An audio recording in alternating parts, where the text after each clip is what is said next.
ওইদিকে হলো মসজিদে কিবলি। আপনারা যেটা দেখছেন এটা হলো মসজিদে কিবলি, যেটাকে আপনারা আল আকসা মসজিদ হিসেবে জানেন, কিন্তু এটার মূল নাম হলো মসজিদে কিবলি। আর এই পাশে যেটা আপনারা দেখছেন এটা হলো গোল্ডেন ডোম। এই দুইটা মসজিদ মূলত আল আকসার ভিতরেই পড়েছে। এছাড়াও এই আল আকসার ভিতরে টোটাল বাউন্ডারির ভিতরে আরও 5টি মসজিদ রয়েছে। সর্বমোট 7টি মসজিদ আছে এই আল আকসার মধ্যে। মসজিদে বুরা সাখরা। তো এই যে কালো গম্বুজওয়ালা যে মসজিদটা আপনারা দেখছেন, এটা কি জুম হয় না? কালো গম্বুজওয়ালা এটা হলো মসজিদে কিবলি, যেটা মসজিদে আকসার অন্তর্ভুক্ত। এবং এই মসজিদে রাসূল করিম সাল্লাল্লাহু আলাইহি ওয়াসাল্লাম মেরাজ রাত্রে আমাদের নবীজি ইমামতি করেছিলেন। আর এই পুরো এলাকা জুড়ে এই বাউন্ডারির ভিতরে সম্পূর্ণটাকে একসাথে বলা হয় আল আকসা মসজিদ। না, এটা পুরাটাই আল আকসার অন্তর্ভুক্ত, এর ভিতরে পুরাটাই মসজিদ। আর এটার মধ্যে যেমন এই গোল্ডেন ডোম, এটা কিন্তু রাসূল করিম সাল্লাল্লাহু আলাইহি সাল্লামের জামানায় ছিল না। এবং আল আকসা বলতে আপনারা যেটা চিনেন, এই যে কালো গম্বুজওয়ালা মসজিদটা, এটা মসজিদে কিবলি। এই মসজিদটাও অনেকবার সংস্করণ করা হয়েছে। আমরা পরবর্তীতে ভিডিও বার্তার মাধ্যমে আপনাদেরকে দেখাবো যে এই নিচে হযরত ইব্রাহিম আলাইহিস সালামের যুগের পিলারগুলো, হযরত সুলাইমান আলাইহিস সালামের যুগের পিলার, এগুলো আমরা আপনাদের দেখাবো। আচ্ছা, চাইলে এই ম্যাপটা দেখা দিতে পারেন। আচ্ছা, এটা ম্যাপ আমরা কমেন্টসের মাধ্যমে এটা দিয়ে দিব। আচ্ছা, তো প্রিয় দর্শক, আমরা এখান থেকে লাইভে এতদিন আসতে পারিনি। মূল কারণ হলো আমাদের এখানে কোনো সিম নাই। আমাদের বাংলাদেশি পাসপোর্ট দিয়ে এখানে সিম নেওয়া যায় না, এবং আমাদের পরিচিত এখানে কেউ নেই, যার কারণে এখান থেকে আমরা সিম নিতে পারিনি। সিম না থাকলে এখানে ডাটা কানেকশন দেওয়া সম্ভব না। আর অনেক কষ্ট করে আজকে আমরা আপনাদের রিকোয়েস্টের কারণে একটা হটস্পটের কি বলে হটস্পট নাকি এটা ব্যবস্থা করেছি। ওই মাধ্যমে আপনাদের কাছে লাইভে আসলাম। প্রিয় দর্শক, আমরা কিভাবে এসেছি, কিভাবে যাব, এই বিষয়টা আমরা এই দেশ থেকে বের হওয়ার পরে আপনাদেরকে বিস্তারিত বলবো ইনশাল্লাহ। কিছু বিধিনিষেধ রয়েছে।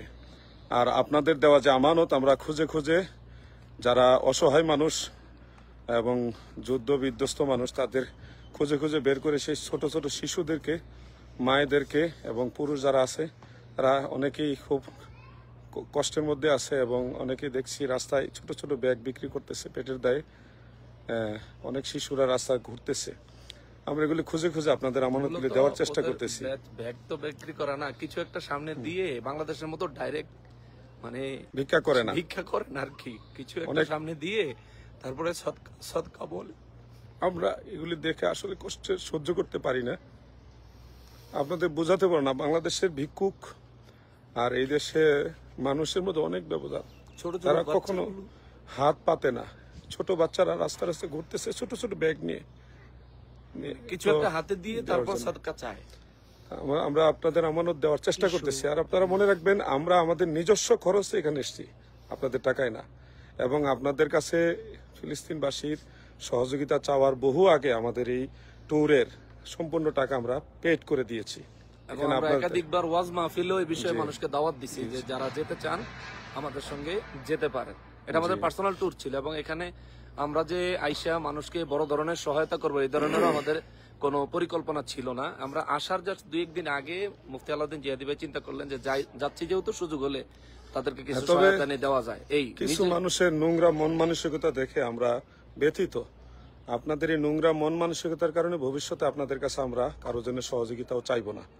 আমরা যতটুকু পারি করব, আমরা আপনাদের কাছে বলবো না, কারণ আপনাদের মন মানসিকতা খুবই খারাপ, খুবই খারাপ। আপনারা অনেক বেশি সমালোচনা করেন। আমরা আল্লাহ পাক দয়া করে আমাদের খাওয়ায়, ডাল ভাত খাওয়ার ব্যবস্থা আছে। আর হারাম খাওয়ার জন্য আল্লাহ তাআলা আমাদেরকে হেফাজত করুক। এই হারাম থেকে যেন আল্লাহ আমাদের বাঁচায়। আমরা কারো টাকা খেয়ে বাঁচতে হবে না। এবং মসজিদে আকসা সম্পর্কে আমরা যেসব তথ্য আপনাদেরকে দিয়েছি, আমাদের উদ্দেশ্য ছিল দেশবাসী যাতে বিভ্রান্তি থেকে মুক্তি পায়। যে একটা জিনিস দেখেন তো, যারা একটা জিওগ্রাফি বা এআই প্রযুক্তি দিয়ে এই গোল্ডেন ডোমকে তারা একেবারে ধ্বংস হয়ে গেছে, ভেঙে গেছে, এটা প্রচার করে তারা বিভিন্ন ফায়দা নেওয়ার জন্য কালেকশন করে, তাদের দল ভারী করার জন্য, আন্দোলন করার জন্য, মিছিল, এগুলির পিছনে আবার অনেক ধরনের ডোনেশন আছে, উদ্দেশ্য আছে, কালেকশন। এই সবগুলো তারা মনে করেন অনেকটা অগ্রসর হয়েছিল। কিন্তু আল্লাহর কি মহিমা, আল্লাহ পাকের অশেষ দয়া, এই এট এ টাইম আমরা আল আকসাতে আসলাম। এই আসার পরে আমরা যখন এই সঠিক চিত্রটা তুলে ধরলাম, আমরাই তখন সমালোচিত হইলাম। তাদের কিন্তু পুরা ব্যবসাটাই মানে চলে গেছে, মানে সমস্ত ধান্দা বন্ধ হয়ে গেছে, যার কারণে তারা আমাদের উপরে ক্ষিপ্ত। তো হ্যাঁ, আমরা বলছি এখানে আল-আকসাতে কোনো অ্যাটাক নাই বা কোনো ধরনের সমস্যা নাই। মসজিদুল আকসা নিরাপদ, আমরা নিয়মিত ঢুকতেছি, বের হচ্ছি, মুসল্লিরা নামাজ পড়তেছে, আসতেছে, যাচ্ছে, কোনো অসুবিধা নেই। তবে যেই এলাকায় আমাদের মুমিন মুসলমান ভাইয়েরা গণহত্যার শিকার হচ্ছে, সেই এলাকাগুলো হলো আপনারা জানেন রাফা, গাজ্জা, ওই অঞ্চলে ফুল তো, সিল, এবং এটা টোটালি সিল্ড, ওখানে যাওয়ার কোনো বন্দোবস্ত নাই, এবং স্থানীয় যারা তারাও যেতে পারবে না। গোল্ডেন ডোম সম্পর্কে একটা গুরুত্বপূর্ণ তথ্য হচ্ছে, এই গোল্ডেন ডোম এই বানানোর পর থেকে কখনোই এখানে হামলা হয়নি।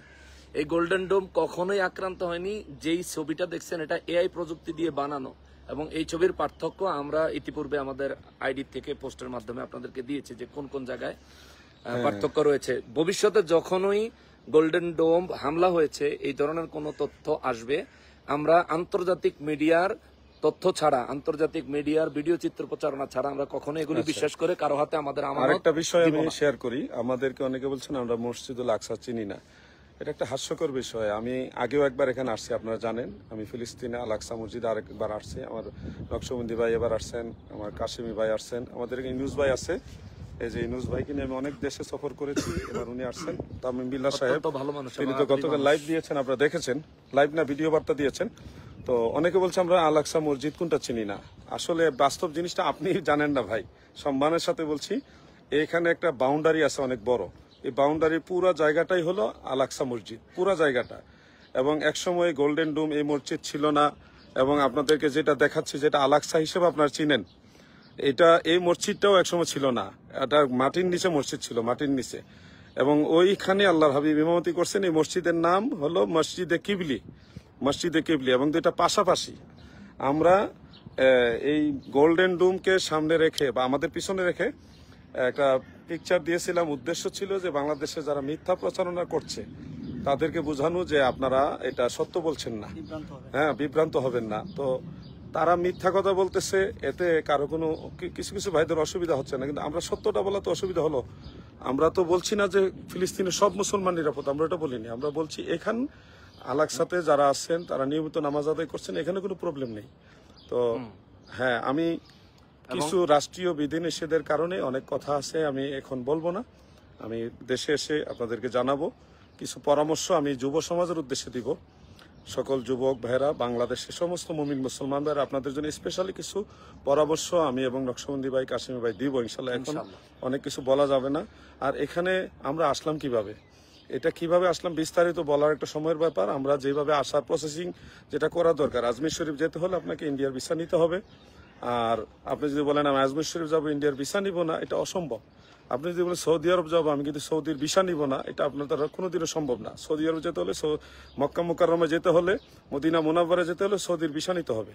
ফিলিস্তিন যদিও পৃথিবীর ইতিহাসে ইসরায়েল নামে কোনো দেশ নেই, কিন্তু বর্তমানে আপনারা সবই জানেন পুরো ফিলিস্তিনের অধিকাংশ জায়গা তারা দখল করে রেখেছে। আল-আকসাটাও তাদের কন্ট্রোলে, কিন্তু মসজিদুল আকসার ভিতরে যত লোকজন আছে এটা হলো জর্ডানের কন্ট্রোলে, জর্ডানের কন্ট্রোলে। সেই সুবাদে অ্যাড করি, আমরা এই 3 দিনে প্রায় 3000 কিলোমিটার সফর করছি, এই পুরো জেরুজালেম এবং পুরো ফিলিস্তিন মিলে। কোন জায়গায় আমরা ফিলিস্তিনের কোনো পতাকা দেখিনি। সব জায়গায় রাস্তার মধ্যে এটা বলার দরকার নাই, সমস্যা না। ওরা দখল করছে যে এই জিনিসটা বোঝানোর জন্য হার্ড করে বলেন না, সমস্যা আছে। আমরা কিছু বিধি নিষেধের কারণে অনেক কথা বলবো না, সবকিছু ফেসবুকে বলবেন না, সবকিছু আপনি অফ থাকেন, সমস্যা ফেস লাগাবেন আপনি। আমরা কিছু বিধি নিষেধের কারণে অনেক কথা বলবো না, আমরা দেশে আসে আপনাদের কাছে শেয়ার করবো ইনশাল্লাহ। হ্যাঁ, আমরা যে লাইভে আসছি এটাও নিয়ে যদি কারো সন্দেহ থাকে তাহলে আমি 2-1 কমেন্ট পড়ি, কারণ আমাদের বাঙালি এটা আজব জাতি, আজব জাতি। লাইভে আসছি এটাও সন্দেহ করবে। এমডি খোকন খান তিনি লিখেছেন মাশাআল্লাহ, দোয়া করবেন। মুস্তাফিজ তালুকদার তিনি সালাম দিয়েছেন, ওয়ালাইকুম সালাম। আমাদের রনি সাহেব তিনি একটা দোয়া দিয়েছেন, এবং আরো অনেকেই কমেন্টস করেছেন। এম তুফাইল আহমেদ, দোয়া করি আল্লাহ তাআলা আপনাদের শহীদ হিসেবে কবুল করুক। আপনার দোয়ার সাথে আমরা আমিন বললাম, আল্লাহ তাআলা যেন আমাদের কবুল করেন, আমিন। আরেকজন এমডি রাব্বি লিখেছেন কেমন আছেন প্রিয় হুজুর। আশা করি আপনাদের সন্দেহ আর থাকবে না যে আমরা লাইভে আসছি।